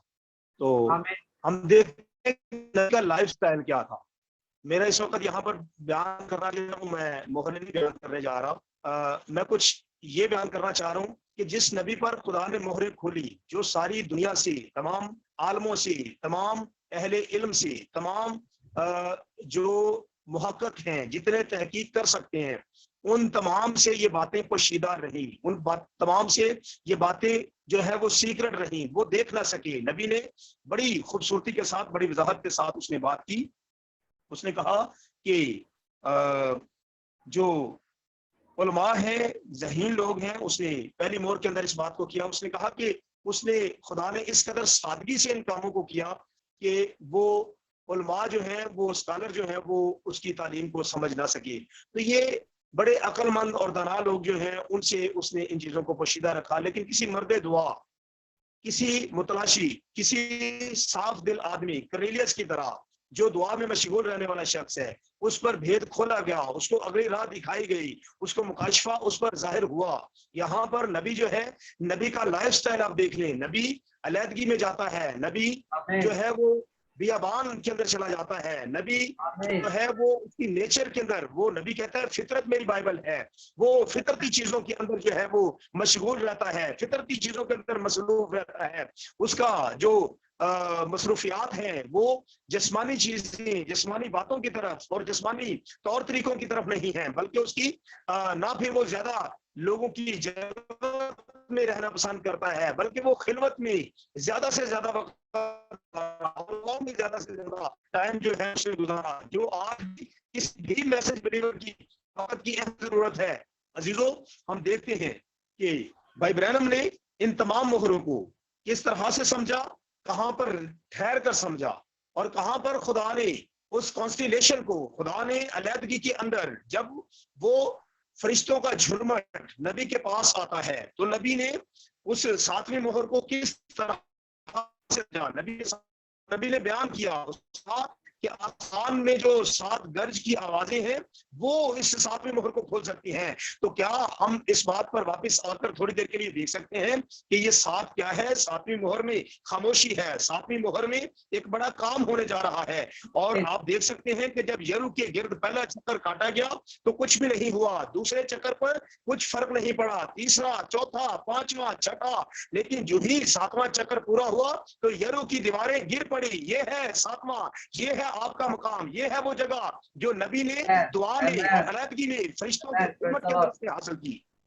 और इसी तरह से नुमान ने पहला गोता मारा, दूसरा गोता, तीसरा गोता, कोड लगा हुआ है, बॉडी कोड से पुर है, चौथा, 5वां, छठा, जो ही 7वां गोता मारा और बाहर आया तो उसका बदन बच्चे की मानद शफाफ और साफ हो चुका है, बदन की तब्दीली हो चुकी है। शनीमी औरत के बेटे की 7 छींके मारना, ये तमाम की तमाम बातें, इन तमाम की तमाम बातों का ताल्लुक जो है ये एक ऐसे मकाम के साथ है जहां पर हम देखते हैं। मैं एक बात फिर दोबारा से रिपीट करना चाह रहा हूं, यीशु मसीह ने जब यायर की बेटी को जिंदा किया तो आप देख सकते हैं कि वहां पर एक लड़की है, उसकी वालिद और वालदा है, 3 लोग और 3 शागिर्द, पतरस, याकूब और यूहन्ना। लेकिन वहां पर जब तक खुदावंद यीशु मसीह जो 7वीं मोहर है वो मौजूद नहीं था, लड़की की जो जिंदगी है वो बहाल नहीं हुई। जब 7वीं मोहर उस बंद कमरे के अंदर गई तो उसने, मेरे अजीजों, वहां पर उस लड़की को जिंदा कर दिया। इसलिए यीशु मसीह की मुलाकात है, ये पोशीदगी की दुआ करने का एक्सपीरियंस रखने वाला यीशु मसीह के साथ मुलाकात का तजर्बा रखता है, उस पर 7वीं मोहर खुलती है। भाई ब्रैनम पर ये 7वीं मोहर खुली, उसने देखा, और उस वक्त के तमाम जो उन मोहरों के खुलने के ताल्लुक से जो बादल का जाहिर होना था, ये उस वक्त की अमेरिका की जितनी मेरे जो प्रेस के लोग थे उन्होंने इस चीज को देखा, उन्होंने इस चीज को नोट किया। यहां तक हम जितने मैसेज बिलीवर हैं वो इस बात को समझते हैं कि अमेरिका के अंदर जब ये बहुत बड़ा काम हुआ, लिखा है आसमान पर आध घंटे के लिए खामोशी छाई रही। उधर खामोशी है, इधर नबी पर खुद खुदावंद यीशु मसीह जाहिर हो रहा है, क्योंकि ये बेसिकल 7वीं मोहर खुद खुदावंद यीशु मसीह है। कलाम में लिखा है हनूक 7वीं पुष्ट में था और वो उठाया गया। हम देखते हैं कि 7वीं जो पुष्ट है इसने उठाया जाना है और इसकी मुलाकात उस 7वीं मोहर के साथ होनी है। ये 7वीं मोहर जब भाई ब्रैनम पर खुली और खुद खुदावंद यीशु मसीह जो है वो नबी के पास, नबी में जाहिर हुआ, और यही बात है कि यीशु मसीह ने खुद इन मोहरों को खोला है नबी में होकर। उसका वहां पर ठहराव, वो पोशीदगी के अंदर मुलाकात। यीशु मसीह ने शागिर्दों के दरमियान में ये बात रखी, उसने कहा कि तुम इब्ने आदम के दिनों में से एक को देखने की आरजू करोगी। ये कौन सा दिन था? ये कौन सा दिन था? ये वही दिन था जिस दिन भाई ब्रैनम पर यीशु मसीह ने उस 7वीं मोहर को खोला जो कि खुद था। आमीन। और भाई ब्रैनम कहते हैं कि ये जो 7वीं मोहर है ये किसी भी चीज के बनाए जाने से पेशतर का खुदा का मंसूबा था, जो खुदा के जहन की जो बैक साइड है वहां पर ये पोशीदा था। आमीन। और ये मंसूबा फरिश्ते से पेशतर, इससे पेशतर के फरिश्ते बनते या खुदा जो है वो खुदा कहलाता, क्योंकि खुदा की मानी है, भाई ब्रैनम ने बयान किया है कि खुदा वो हस्ती है जिसकी प्रस्तिश की जाए। तो जब प्रस्तिश करने वाला कोई नहीं था तो फिर वो खुदा भी नहीं था। अब ये सब कुछ खुदा के जहन की पिछली तरफ, बैक जो पार्ट है खुदा के जहन का, back part of God's mind, खुदा के जहन का पिछला हिस्सा, उसके अंदर ये सब कुछ था। मिसाल के तौर पर उसके प्लान में था कि वो एक शाफी है और उसने शिफा को किस तरह से शाफी के रूप के अंदर जो है वो इस काम को करना है। इस शिफा को जाहिर करने के लिए उसे पहले किसी को बीमार होने दिया, इससे पेशतर कि वो अपना मुनजी होने का सबूत देता। उसने किसी को गुनाह में गिरने दिया। ये खुदा के back part of God's mind जो है उसके अंदर ये भेद पोशीदा था। ये 7वीं मोहर वहां पर पोशीदा थी, कलाम वहां पर था। ये खुदा का जो तंजीमों पर, जो मज़ाहिब पर, जो कौमों पर, जो आलमों पर, जो अजीजों बड़े हकीमों पर ये बातें नहीं खुली, लेकिन एक विलियम ब्रैनम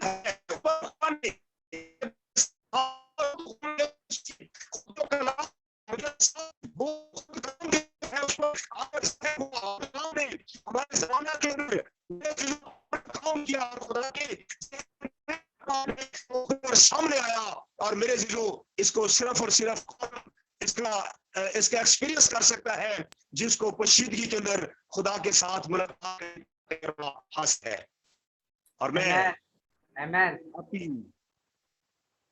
आपके दरमियान में ये बात जरूर रखना चाहूंगा कि कोई शख्स जिसको नींद नहीं आती और वो मोबाइल पर वक्त गुजार कर अपना वक्त पास करता, या कुछ ऐसी अपने दिल को मुतमईन करने के लिए या कुछ वक्त गुजारने के लिए, वक्त पास करने के लिए टेक्नोलॉजी के सहारे वो सोता और जागता है, मेरे जो ऐसा शख्स इन चीजों का कैसे पाएगा? कैसे फिजिकल जो है उसे एक्सपीरियंस होगा? यही वजह है कि भाई ब्रैनम ने इन तमाम चीजों का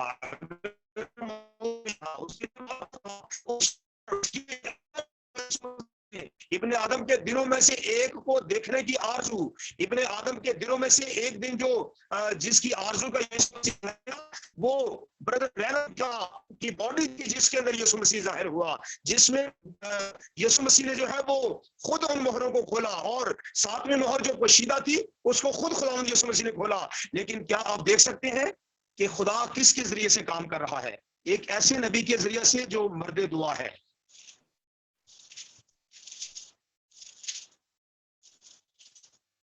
क्या आपको याद है?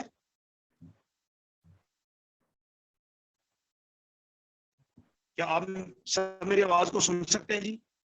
ये आपकी बात आ रही है बहुत आप देख तो रही है आपके बात जी। तो यहां पर हमारे पास एलिया के हम चौथे नबूती जो एलिया की खिदमत है उसके जमाना में है, और हम देखते हैं कि जब एलिया बजाते खुद उसने आसमान को बंद किया, मींह नहीं बरसा, तो खुदा ने मींह बरसाना था। आमोस की किताब बताती है कि यकीनन खुदा कुछ नहीं करता जब तक कि पहले उसे अपने खिदमत गुजार नबियों पर आश्कारा ना कर दे। तो हम देखते हैं खुदा बरसाने जा रहा है। खुदा ने एलिया के दुआ करने से आसमान बंद किया, अब खुदा मींह बरसाने वाला है। खुदा आसमान से मींह बरसाने वाला है। और खुदा ने क्या किया? पहले एलिया से बात की, उसने कहा कि मैं अब क्या करने वाला हूं, जमीन पर मी बरसाने वाला हूं। तो खुदावन किसी भी मर्दे दुआ को, किसी भी ऐसे शख्स को जो कशीदगी में, अलहदगी में खुदा के साथ वक्त गुजारने का तजर्बा रखता है, भेदों को और खुदा अपने दिल की मंशा को ऐसे शख्स पर जाहिर करता है।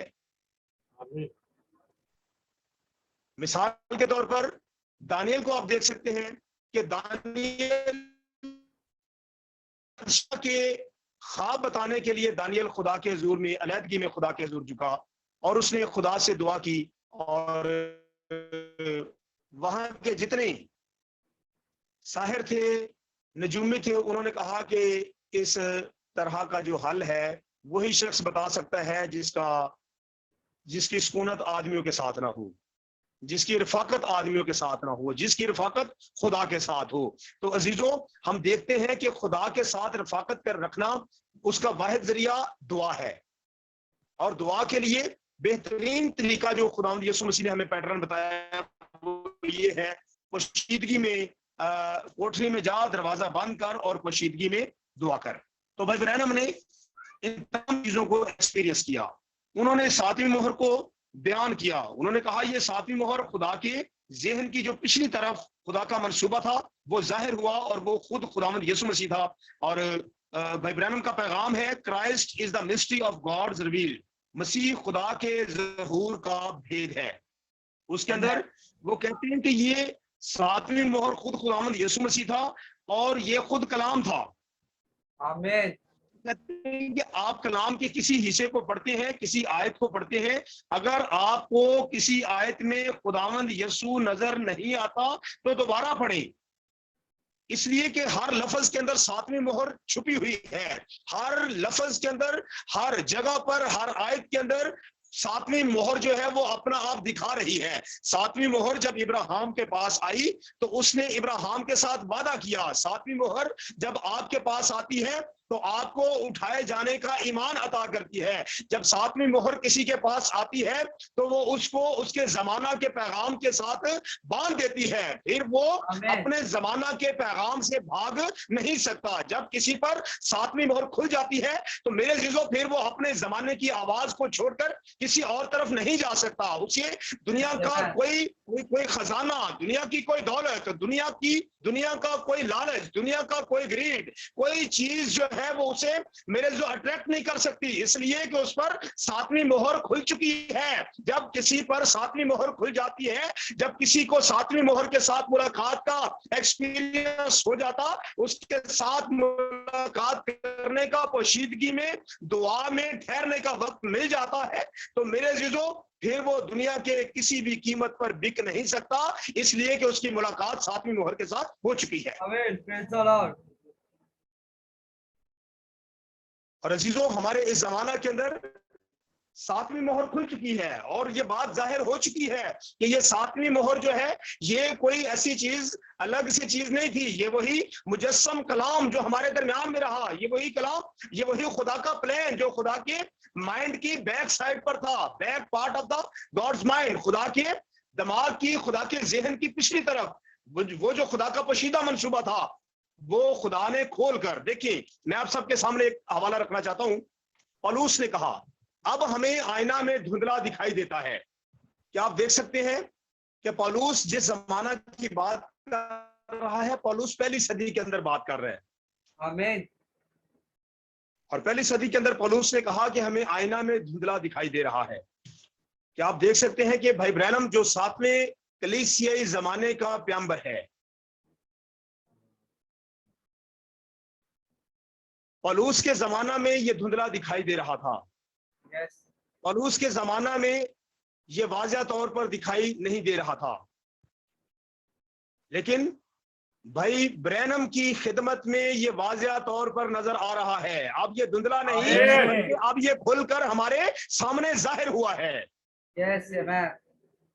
और मेरे जो ये मर्दे दुआ इन चीजों का एक्सपीरियंस कर सकता है। जैसा मैंने कहा, एलिया ने कहा कसरत की बारिश की आवाज है, लोगों को अखिया पास बैठा उसे नहीं पता चला, उसे समझ नहीं आ रही कि बारिश की आवाज है, लेकिन एलिया को पता है कि बारिश की आवाज है। अभी बारिश नहीं बरसी, बारिश ने बाद में आना था, बारिश का टाइम बाद का था, लेकिन जब से ये शुरू हुई पहले से आवाज एलिया के कानों में गूंजने लगी। आज भी मेरे अजीजों, इट इज सो क्लियर, ये इतना वाज़ह है, ये सिर्फ मैसेज बिलीवर्स पर, ये सिर्फ कबूल करने वालों पर वाज़ह है। मेरे जो जब कोई कबूल कर लेता और उसके साथ पोशीदगी में वक्त गुजारता है तो वो कह सकता है कि ये धुंधला नहीं बल्कि वाज़ह तौर पर देख सकता हूँ। हालेलुया, खुदा उनकी तारीफ हो। हम ऐसे वक्त में मेरे अजीजों वक्त गुजार रहे हैं, हम ऐसे वक्त में वक्त नहीं गुजार रहे कि भाई ब्रैनम के कुछ पैगामात लिए और उनको बयान कर दिया और कुछ इस तरह से नहीं, बल्कि भाई ब्रैनम के पैगामात को बयान करना नहीं बल्कि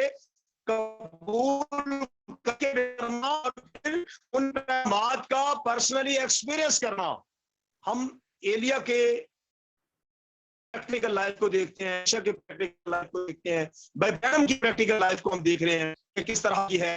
तो मैं अपने पैगाम को, चूंकि वक्त जो है वो थोड़ा ऊपर निकल रहा है, इन अल्फाज के साथ आप सबके गोश गुजार करना चाहूंगा कि वो तमाम बातें जो तमाम जमानों से पोशीदा थी, तमाम जमानों में पोशीदा थी, वो खुदा ने अपने नबी में होकर हम पर जाहिर की है। खुद यीशु मसीह ने ये मोहरें खोली हैं, लेकिन किस में होकर खोली है? जो मर्द दुआ और पोशीदगी में खुदा के साथ, उसका लाइफस्टाइल आप देखें, उसका अंदाजे जिंदगी देखें, उसका अंदाजे रहन सहन देखें, उसका जो है मुआशरे के अंदर उठना बैठना देखें, वो सब का सब हमें उनके पैगामात को पढ़कर समझ है कि उस एलिया, उस अलीशा की तरह जो है सारा काम वही है।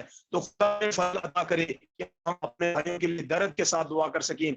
बहुत सारे हवाला जात मैं जो है वो इस सिचुएशन की वजह से आया, जो सिचुएशन नेटवर्क की हमारे सामने चल रही है, बार बार दरपेश है।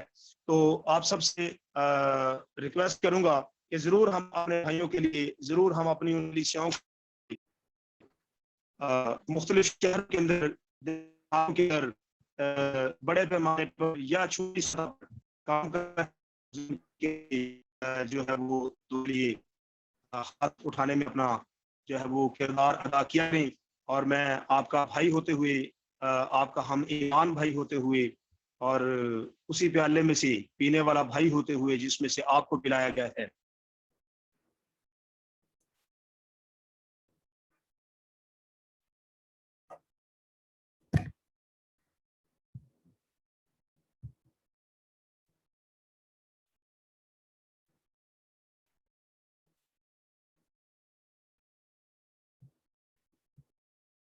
उसके बाद अपना माइक अनम्यूट करो।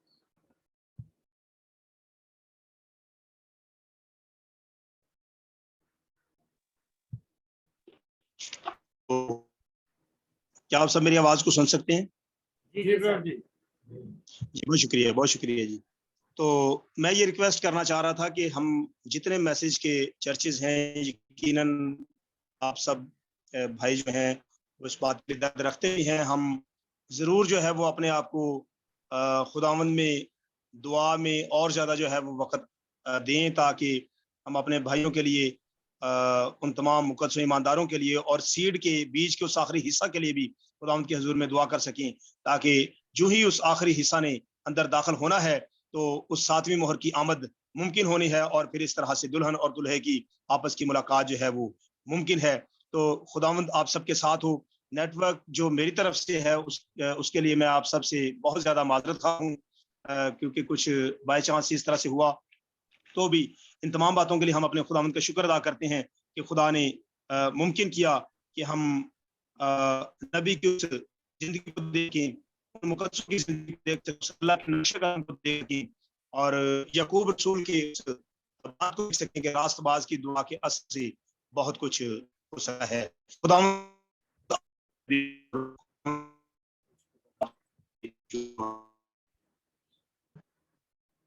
आमीन जी ब्रो जी, गॉड ब्लेस यू।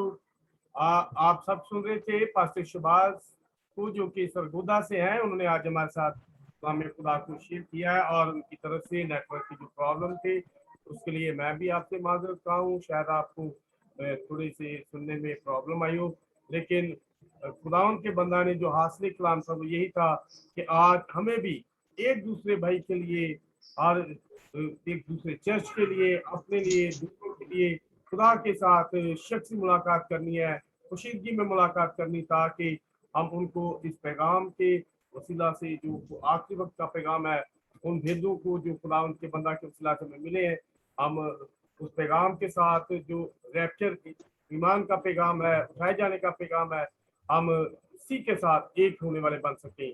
तो पास्टर शहबाज, खुदा आपको बरकत दे। शुक्रिया आपने हमें ज्वाइन किया और हमारे साथ कलाम खुदा को शेयर किया। हमारे साथ पास्टर शकील हैं जो कि इस्लामाबाद से हैं, बालटोन से। मैं चाहता हूं कि वो शुक्रगुजारी की दुआ करें।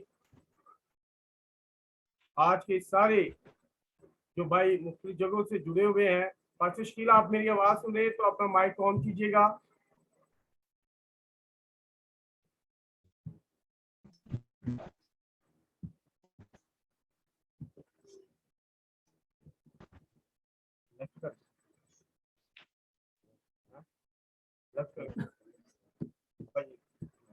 भाई बालटोन आप हमारी बात सुन रहे हैं?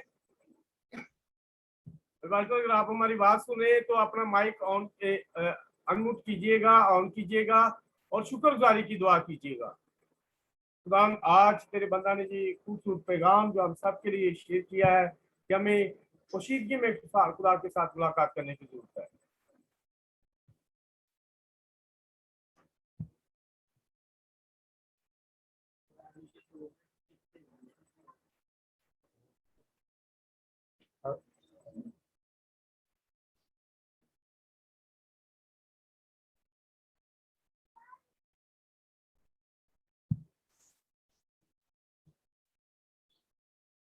अगर वो पास है तो उससे कह दीजिएगा, वो अनम्यूट कीजिएगा माइक को। हाँ, हो गया आपका माइक अनम्यूट। अब अपने सरों को खुदावंद की हजूरी में झुकाएंगे और खुदावंद अपने खुदा के हजूर जिसने आज मुकद्दसों की तरक्की के लिए और दुल्हन की बहाली के लिए, उसको बरकतों और नेमतों को हासिल करने के लिए, उसको पोशीदगी में दुआ करने और आने वाले प्रोग्राम को पहले से देखने के लिए तहरीक बख्शी है। हम अपने खुदावंद यीशु मसीह का शुक्रिया अदा करते हैं। बुजुर्ग आसमानी बाप तो हमारा खालिक और मालिक है। तेरा शुक्र, तेरी तारीफ हो तेरे खुदावंद। तूने तेरे बाप खुदा के पाकिस्तान और इंडिया और बाहर के ममालिक के भाइयों के साथ ऐ खुदा हमें गुफ्तगू करने, एक दूसरे से बरकत हासिल करने और खुदावंद रूहुल कुद्स की मामूरी में तेरी खुदावंद उन बातों को जो इस जमाना के ताल्लुक से हैं उनको सीखने में हमारी रहनुमाई फरमाई। तेरा शुक्र, तेरी तारीफ हो। वर्षिप करने वाले तमाम परस्तारों के लिए तेरी बरकत चाहता हूँ जो खुदा तेरे रूहुल कुद्स की कुदरत से तेरे कलाम के मुताबिक रूह और सच्चाई के साथ तेरी प्रस्तुत करने वाले हुए और तेरी दुल्हन को ताजगी मिली और रूहें ऐ खुदावंद रूह में मामूर हुई। तेरा शुक्र, तेरी तारीफ को तेरे खुदा अपने तेरे खुदावंद पैगंबर को, आज के खादम को, ऐ खुदा पास्टर शहबाज साहब को और जरा बरकत दे ताकि तेरे रूहुल कुद्स की कुदरत से इसी तरह तेरे कलाम की वक्त की आवाज को तेरे लोगों तक पहुंचाते रहे। तेरा शुक्र, तेरी तारीफ हो। जितने ऐ खुदा भाई बहने, बेटे और बेटियां सुनने वाले हुए हैं उन सबको दुआया जिंदगी अनायत फरमा। रूहुल कुद्स की मामूरी में तेरे लोग हर वक्त मामूर होते रहे और दुआ में मशगूल रहे और सब मुकद्दसों के वास्ते गिला नाजा दुआ करें। बरकत दे आसमानी बाप अपने भाई अकरम रोशन के लिए, सारी टीम के लिए, जिनके सबब से खुदावंद तेरे लोग है खुदावंद एक वक्त में रफाकत में आने वाले हुए, ताकि खुदावंद हम इन तमाम इबादत के वसीला से बरकत पाएं। तेरे रूहुल कुद्स की मामूरी में है खुदावंद तेरी आमद के लिए तैयार हो जाएं और रैप्चर का हिस्सा बनने वाले हों। सब भाइयों पर, उनके खानदानों पर, उनकी कलीसियाओं पर खुदावन तेरा फजल और तेरी सलामती चाहता हूँ। सबको अपने कलाम की फरमाबरदारी और ताबेदारी अनायत फरमा, सबको अमली तौर पर ऐ खुदा इस आवाज को अपनी जिंदगियों में जाहिर करने का फजल बख्श दे, ताकि खुदावंद हम सारा जलाल तेरे यीशु नाम को देने वाले। तेरा शुक्र, तेरी तारीफ हो तेरे खुदा। अपने बंदा को और ज्यादा बरकत दे, उनके खानदान के लिए, रिश्तिया के लिए तेरी बरकत चाहता हूँ। कल के सारे प्रोग्राम को अभी से तेरे हाथों में देते हैं खुदावंद। वरिष्ठ को और खुदावंद अपने पैगंबर को तैयार करना, ताकि कल भी हम बरकत पाने वाले हों। तमाम मुकद्दसीन के लिए सलाम की बरकत की दुआ करता हूँ। मैं सबके सारे भाइयों, उनके खानदानों और उनकी शिक्षाओं के लिए खुदावंद सलाम की बरकत की दुआ करता हूँ। इन सबको है खुदावंद बरकत दी। इन तमाम दरखास्तों को अपनी हजूरी में सुन और कबूल फरमा। खुदावंद यीशु मसीह के नाम से मांगते हैं, आमीन। अहमद बाप, तू जो आसमान पर है, तेरा नाम पाक मंद है, तेरी बादशाहत आए, तेरी मर्जी जैसे आसमान पर पूरी होती है जमीन पर भी। हमारे रोज की रोटी आज मछली, हम अपने कर्जदार को माफ करते ही, तू भी हमारे कर्जों में माफ कर। हमें आजमाइश में पड़ने दो, चुकाए सच्चा बादशाहत, कुदरत और जलाल हमेशा तक तेरे हैं, आमीन।